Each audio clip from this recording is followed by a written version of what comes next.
जय हिंद।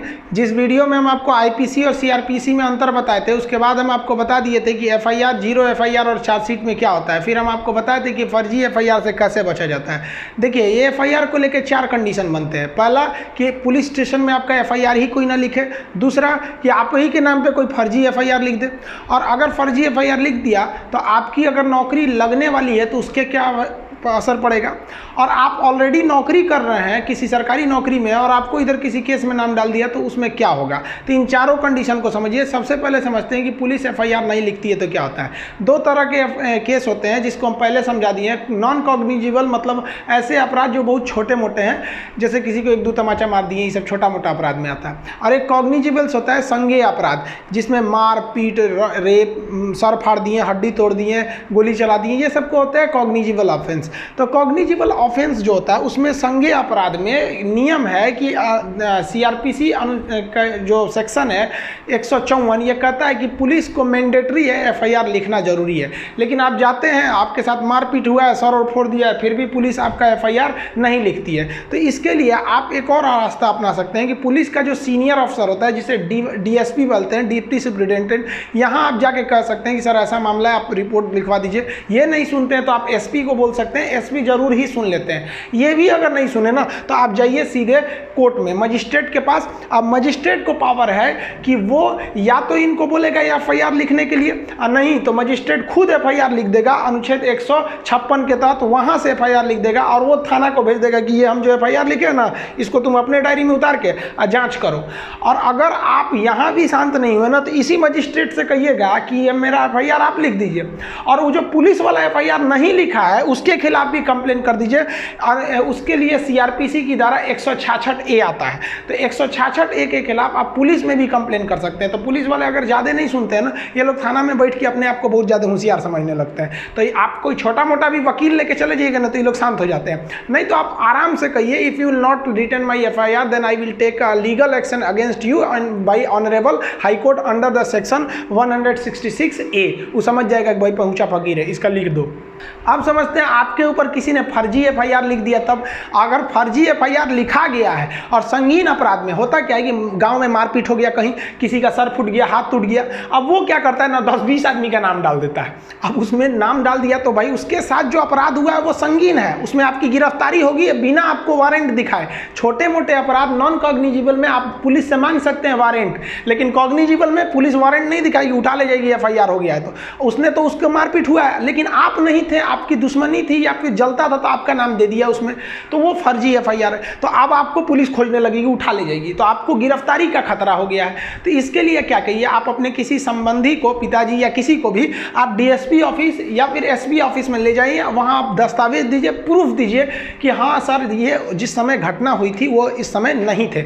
आप अगर नहीं इन्वॉल्व थे तो कोई ना कोई तो प्रूफ होगा ही आपके पास कि उस समय हम यहाँ थे। मान लीजिए आप किसी दोस्त के पास थे तो उस दोस्त को ले जाके आप अपने पिताजी के साथ या किसी दूसरे के साथ इन लोग के पास भेजिए। ये नहीं कि अपने चल जाए, साहब हम नहीं थे तो उठा के डाल देगा सभी, सब अपने में मिले रहते हैं सब। तो इन लोग को आप ले जाके कर सकते हैं। एसपी बहुत अच्छा से सुनते हैं, क्योंकि एसपी को खरीदना बहुत बड़ा, वो बहुत बड़े बड़े लोग का, फिर यहाँ मंत्री लोग का सोर्स चलता है एसपी के पास, नॉर्मल आदमी का नहीं चल पाता। तो ये आपकी बात को सुन सकते हैं। और इन लोग के पास, दोनों लोग के पास ऑर्डर होता है कि नो अरेस्टिंग का आदेश जारी कर सकते हैं, अभी इन्हें अरेस्ट नहीं किया जाए। लेकिन अगर मान लिया कि ये लोग भी अगर आपकी बात नहीं सुन रहे हैं, तब क्या कीजिएगा, तब आप चले जाइए एंटी सेपरेटरी बेल लेने के लिए। आप अगर गिरफ्तार नहीं हुए हैं तो आप वकील को करिए तुरंत अपने डिस्ट्रिक्ट कोर्ट में एंटी सेपरेटरी बेल, जिसे कहते हैं अग्रिम जमानत, ले लीजिए। हमारे ऊपर भी कई जना लोग ने फर्जी एफआईआर कर दिया, कोचिंग में पढ़ाते रहते तो उल्टा सीधा काम कर देता है सर। फर्जी एफआईआर लिख दिया, एफआईआर हो गया हमारे नाम पे, पुलिस आई गिरफ्तार करने के लिए, पुलिस करिए खान साहब हम आपको गिरफ्तार करेंगे। हम कहे मत करिए महाराज, हम लेके चल आते हैं एंटी सेपरेटरी। तो कहा ठीक है जाइए लेते ही। तो देखिए पुलिस को भी पता है कि कौन क्राइम किया है कौन नहीं किया, खुद पुलिस बोल रहे थे कि आप लेते आइए यहाँ पे। तो हम गए वहाँ पे, देखिए हमारे ही फोटो है, शायद यही कपड़ा भी पहने हैं क्या, नहीं दूसरा है, मिलता जुलता है। तो वहाँ पुलिस के, वहाँ गए कोर्ट के पास, तो जज पता है, देखिए कानून अंधा होता है, जज अंधा नहीं होता है, सब समझता है। तो हमको एंटी सेपरेटरी बेल दे दिए। तो हम एंटी सेपरेटरी बेल लेके आ जाएंगे ना, अब पुलिस के सामने घूमते रहेंगे तो पुलिस गिरफ्तार नहीं कर सकती हमको। अब पुलिस केवल सबूत इकट्ठा करेगी या जज को दे देगी, वहाँ पर एंटी सेपरेटरी बेल आपके पास रहना चाहिए। लेकिन क्या होगा कि आप एंटी सेपरेटरी बेल भी नहीं लिए हैं, आप पुलिस, डीएसपी, एसपी भी आपकी बात नहीं सुने, आप कहीं घूम रहे हैं, आपको पुलिस पकड़ ले गई। अब तो डाल देगी जेल में। जब जेल में डाल देगी तो उसके लिए भी आपको बेल लेना पड़ेगा। आप उसके लिए भी बेल ले सकते हैं, उसे कहते हैं रेगुलर बेल। ये थोड़ा लंबा प्रोसेस होता है। एंटीसिपेटरी आसान होता है, तुरंत मिल जाता है कि भाई साहब हम नहीं किए हैं जज साहब, हमको थोड़ा समय दे दीजिए, हम आपको हम जब तक हम अपनी बेगुनाही का सबूत आपके पास लाएंगे। तो आपको जो है ना बेल आराम से मिल जाता है। लेकिन इसके बावजूद ना आप बेल मिल जाना मतलब ये कहाँ का नियम है कि आप निर्दोष है ना, मौत आपका अभी भी है, बस बेल का मतलब कि इसे गिरफ्तार मत कीजिएगा, कोर्ट आदेश दे देती है। अब आपको साबित करना पड़ेगा कि नहीं ये फर्जी एफआईआर है। तो इसके लिए दो रास्ते, आप दोनों के बीच में कॉम्प्रोमाइज कर लीजिए कि देख भाई हमको काहे लिए फंसा रहा है, उल्टा सीधा हम नहीं थे। कभी कभी अज्ञानता में भी लोग जब किसी को मार धाड़ कर दीजिएगा तो बहुत गुस्सा में रहता है, जो मिलेगा नोच लेगा, उसको नाम डाल देता है, बाद में उसे भी एहसास होता है कि नहीं ये व्यक्ति नहीं था। तो कॉम्प्रोमाइज कर लेते हैं लोग, तो यहीं पे खत्म हो जाता है।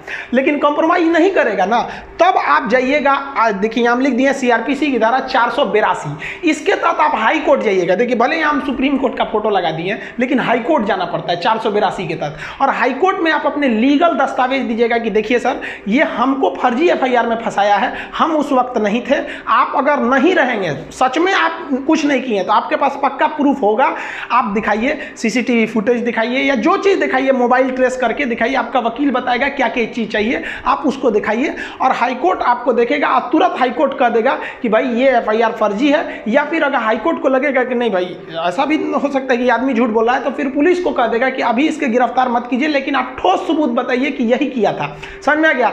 और अगर आप पे कोई फर्जी कर दिया है और कॉम्प्रोमाइज भी नहीं कर रहा है, तब तो आप कंफर्म जाइए सीआरपीसी की धारा 482 के तहत हाईकोर्ट में, और हाईकोर्ट बढ़िया से उन्हें खंगालेगा। इतना आप विश्वास रखिए कि अगर आपने किसी पर गंभीर रूप से नहीं मारा पीटा है तो वो कहीं ना कहीं वो पकड़ा जाएगा हाईकोर्ट में। हाईकोर्ट वाले बहुत पहुंच वाले होते हैं। और उसके बाद अगर वहां पकड़ाया, कॉम्प्रोमाइज नहीं किया, फर्जी के बाद भी ऐंठ रहा है, तब वहां आप करिए 500 सेक्शन 500 के तहत उस पर क्या कर दीजिए, मानहानि का दावा ठोक दीजिए। और 211 के तहत उसी पर मुकदमा ठोक दीजिए कि ससुरा हमको फंसाया, हमारा इज्जत खराब किया, समय बर्बाद किया, इसको भी ले जाइए। तो जब आपको कॉम्प्रोमाइज कर ले रहा है डिस्ट्रिक्ट लेवल तक ही, तब आराम से रखिए। हाई कोर्ट ले गया तो फिर उसको भी नहीं छोड़िए। इतना समझिए कि सत्य परेशान हो सकता है, पराजित नहीं हो सकता है, कुछ भी हो जाए। देखिए सुशांत सिंह मैटर का भी 2 महीना तक लेट हुआ, लेकिन अभी सीबीआई जांच लग गई है, वो भी कहीं ना कहीं निर्णय पे आ जाएगी। तो इस तरह से आप समझे कि पुलिस लेवल पर या फिर डिस्ट्रिक्ट लेवल पर या हाईकोर्ट लेवल पर किस तरह से अपने ऊपर किए गए फर्जी एफआईआर को आप निरस्त करा सकते हैं। देखिए मान लीजिए कि अगर एफआईआर सच का हो गया या फर्जी हो गया, उससे बहस नहीं है, हो गया, अब नौकरी पे क्या असर पड़ेगा। तो पहले समझते हैं कि वैसा व्यक्ति जो ऑलरेडी कोई नौकरी कर रहा है, मान लीजिए कोई स्कूल का प्रिंसिपल है और उन्होंने किसी का मार के मुंह हाथ तोड़ दिया, तोड़ा है या नहीं तोड़ा है अलग बात है, उन पे एफआईआर हो गया, तो क्या उनकी नौकरी चली जाएगी? देखिए एफआईआर हो जाने से नौकरी नहीं चली जाएगी, लेकिन अगर उन्हें पुलिस ने गिरफ्तार करके जेल डाल दिया है तो विद्यालय, सरकारी जो स्कूल होते हैं, वो उन्हें सस्पेंड कर सकता है, कर नहीं देता है, कर सकता है। क्यों? क्योंकि क्या होता है कि जब व्यक्ति पर मुकदमा चल रहा होता है और वो जेल में गया रहता है, तो क्या होता है कि अगर उस अपने पद पर रहा तो उस पद का वो दुरुपयोग कर सकता है। जैसे प्रिंसिपल है तो थाना में जाएगा तो लोग उसको बैठने के लिए देंगे, बैठे बैठे प्रिंसिपल साहब, पता चला कि उनका मुरी फोड़ के आया, उसको थाना में बैठाया जाएगा, तो सस्पेंड कर दिया जाता है। तो क्या कहेंगे, हम सस्पेंडेड प्रिंसिपल है, तो थाना वाला कहेगा खड़े रहो, तो सस्पेंडेड प्रिंसिपल है यहाँ पे। तो आप अपने पद का दुरुपयोग ना करें, इसलिए यदि आपके ऊपर कोई खतरनाक एफआईआर है तो डिपार्टमेंट आपको, मतलब आप अपने पद का दुरुपयोग ना कर सके इसलिए सस्पेंड कर सकता है, जनरली करता नहीं है। लेकिन अगर आपको कोर्ट ने सजा सुना दिया ना, तब आपकी नौकरी खत्म, अभी भी खत्म नहीं होगी, फिर आपको सस्पेंड किया जाएगा।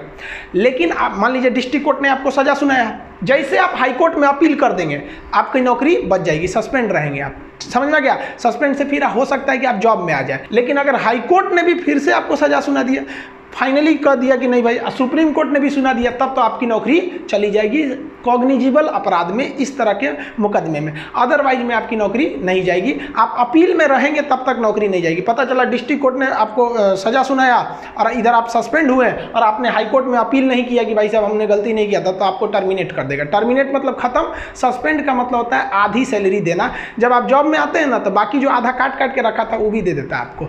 वो कई इसके कुछ लंबे प्रोसेस होते हैं। अब बात करते हैं स्टूडेंट लोग के लिए कि स्टूडेंट के ऊपर एफआईआर हो गया तब उसका जॉब लगेगा कि नहीं। यहाँ स्टूडेंट का 2 चीज़ें होती हैं।